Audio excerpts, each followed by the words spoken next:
You know what I'm thinking? I'm thinking it's about time that I rename this LP from Let's Play Pokemon White to Let's Play fucking Pikachu! Even though there's no way you can find Pikachu in this game.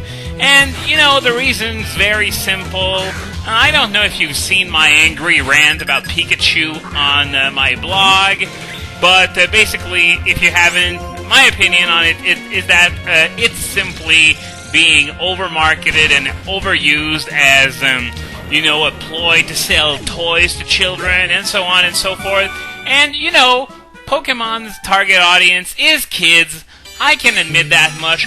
But at the same time, and Game Freak themselves have acknowledged it multiple times, judging by the additions they made to their various games, there's also something for older players as well. And as a result, they might be screwing themselves out of sales with the older audiences. And I've said it on my blog, but it's worth repeating here because not everyone reads it. But here's a funny little story. At one point when Pokemon first hit North America and was like the biggest thing ever, I just didn't see the point. I thought it was just some cutesy crap because of Pikachu. And it was only on the recommendation of a friend of my brother's that I tried the red. It was red and blue back then, and I was instantly hooked. The rest is history. So yeah, Pokemon almost lost a diehard fan because of the way they just market the franchise as nothing but cuteness. And I think I know what you're thinking. Well, you're just one person. That doesn't mean much. But I guarantee you that there are a lot of people that are in my situation and that could have been exposed to Pokemon but never were because they just thought this whole thing was, you know, all about Pikachu and cute stuff and, you know, all that. So what I'm trying to get at here is that I made this angry rant on my blog, and a few days later, they announce a 3DS XL that has a Pikachu skin. Just to prove me right. Just to prove me right in saying that Pikachu is just about everywhere when it comes to this series. Even though, and this is perhaps the most ironic thing, there is no way that you can obtain a Pikachu in this generation unless you import it from Generation 4 games. So, yeah, it's like either they're compensating for the fact that they didn't put it in any of the main games, not even in the expanded Unova Dex, which really surprised me, because I thought, well, if there was going to be one Pokemon that was going to be included in there, it would be freaking Pikachu, but it wasn't.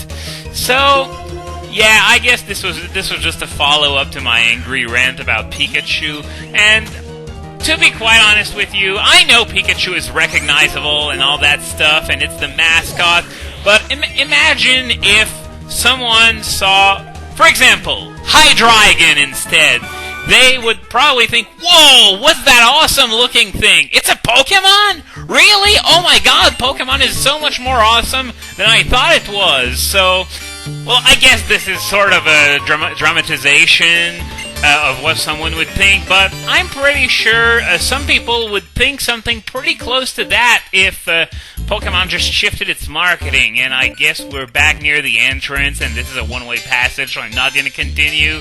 Instead, let's head over in this container, and oh yeah, I totally forgot this guy was following us around. I was all ready to kick some plasma butt, but he interrupted me, and I don't know how he expected me to know that the Team Plasma was there, but anyway, let's head inside, and the biggest group hug ever! Well, not really, it's only 9 people, but still, Team Plasma group hug. How awesome is that? Anyway, here's one of the random Plasma Sages. This one is ZINZOLIN, which is sort of important because he becomes the second in command of the new Team Plasma in Black and White 2. Now, why does this random Sage become second in command and not one of the other ones? I honestly have no idea, but it doesn't matter. They probably took one at random since they needed a second in command. So, yeah, let's each take care of one side, so I'm not going to have to fight 8 grunts in a row, never mind the fact that I'm perfectly capable of doing it right now. So, I'm just going to see what those guys on this side have to say, and then I'll move over to the right side and fight those guys. Well, your funeral, famous last words. Running into the cold storage, thinking it was a regular container. Not the brightest idea ever! Oh, nice pun there. Not! Okay, so, well, let's get down to business and fight these guys. And while I do that, something that I wanted to talk about. I don't know if you guys have seen the rule set for the ongoing Wi-Fi tournament, which is the beginning cup.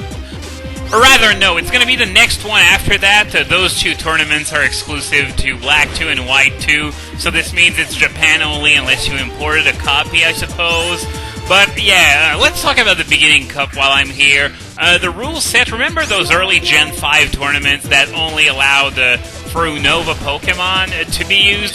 Well, it's sort of the same thing here, except that you're actually going to be able to use Pokemon from the expanded Unova Dex. So, if none of the new fighting types are your cup of coffee, you can use Lucario or Heracross, or you can use Lapras as a water type if you feel like it.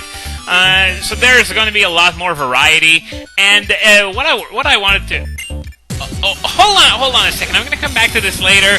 I just want you to take a look back at what this guy said, or girl, whatever. It's sort of hard to tell with the overworld sprites. But, yeah.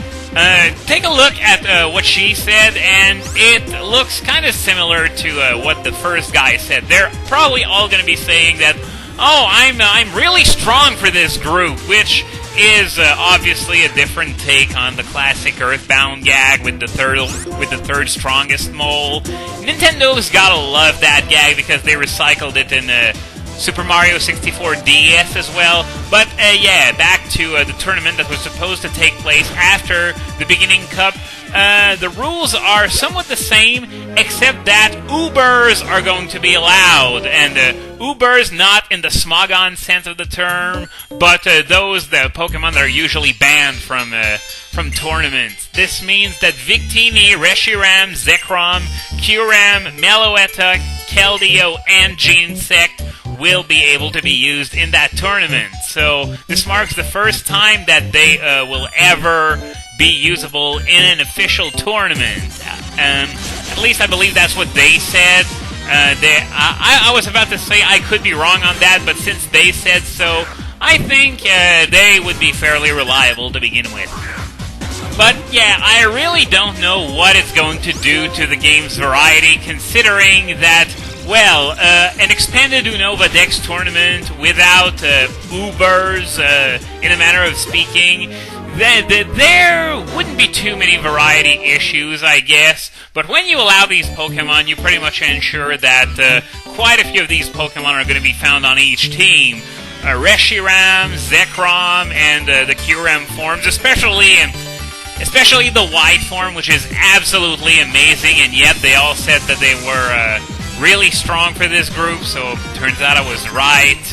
But yeah, my fear is that allowing these Pokemon in the tournament will just kill variety on each team.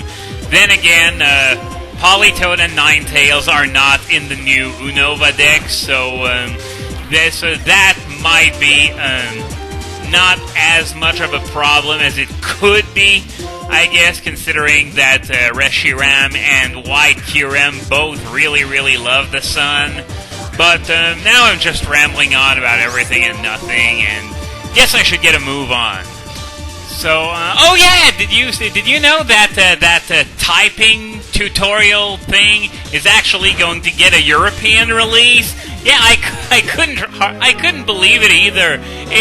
It really felt like the sort of game that would never see an international release, and as far as I know, we haven't seen anything yet for North America, but it's going to come out in Europe.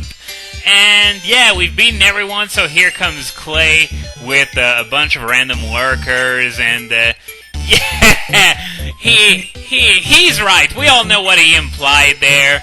These guys are prime Darwin Award candidates. And for the record, I think it's sort of weird for like 4 guys to take away 8 guys, or 9 if you count ZINZOLIN, but yeah, apparently that's how it works. They're not putting up any resistance whatsoever. So, we caught Team Plasma, so a promise is a promise, so we are going to take on the Driftvale Gym. That's probably going to be in the next video, though, so because we still got some dialogue left to read. So yeah, we'll be fighting Clay next time, and quite frankly, his odds of winning are about as slim as Keira Knightley. So yeah, let's get out of there. And by the way, I loved that waste of oxygen line. I didn't expect to see that kind of insult in a Pokemon game, but hey. Never Melt Ice that I picked up also in that container, which boosts the power of Ice-type moves by 20%. It used to be a 10% prior to Generation 4, but they buffed it up when they realized that 10% just isn't enough. And if you ask me, 20% isn't all that hot either. So, if we head over to the Driftvale Gym, this happens! We got Getsis and an army of plasma grunts ready to wreak havoc on this place should Clay refuse to hand over ZINZOLIN and the grunts that we captured. And yes, we get it, Clay, you're a redneck, and yeah, misunderstanding. Way to enhance the truth there. We only free Pokemon from wicked people. The part that he's not saying is that he considers everyone else to be wicked. So that's yeah. What you're saying kind of sounds like lying. Well, as I said, it's closer to hiding part of the truth rather than lying, but nonetheless, Team Plasma also has an interest in Driftvale City. So, yeah, basically, he blackmails Clay into handing over the plasma guys that he's captured. You've won this without a fight. Even he's acknowledging that he probably should put up more of a fight. I mean, I'm right there with Sharon. I could wreck those guys anytime. But I'm not expecting a guy like Clay to make full use of his brain in circumstances like this, unlike what Getsis is implying. So basically, all that means was that all our hard work in rounding up those plasma people were all for nothing. Fuck you, game. Oh well, at least Clay isn't going to back out on his promise of letting us challenge the gym because of that. So, this gym, Ground-type gym, which, for having a pretty good type in ground and a freaking Excadrill, doesn't strike a lot of fear in the hearts of most people compared to what those Emolgas could do, or even Lenora's Watchog.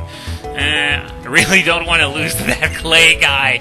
Well, it would be, quite frankly, I sort of like that team that Clay has. He's got a Krokorok, sure, it's not fully evolved, but still. And he's also got an Excadrill and a Palpitoad, which I guess is sort of the weak link of his team, but this is where the team that you start fighting sound more respectable on paper, even though, as I said before, Elisa's Emolgas and Lenora's Watchog are pretty much terrors at the point in the game that you're fighting them.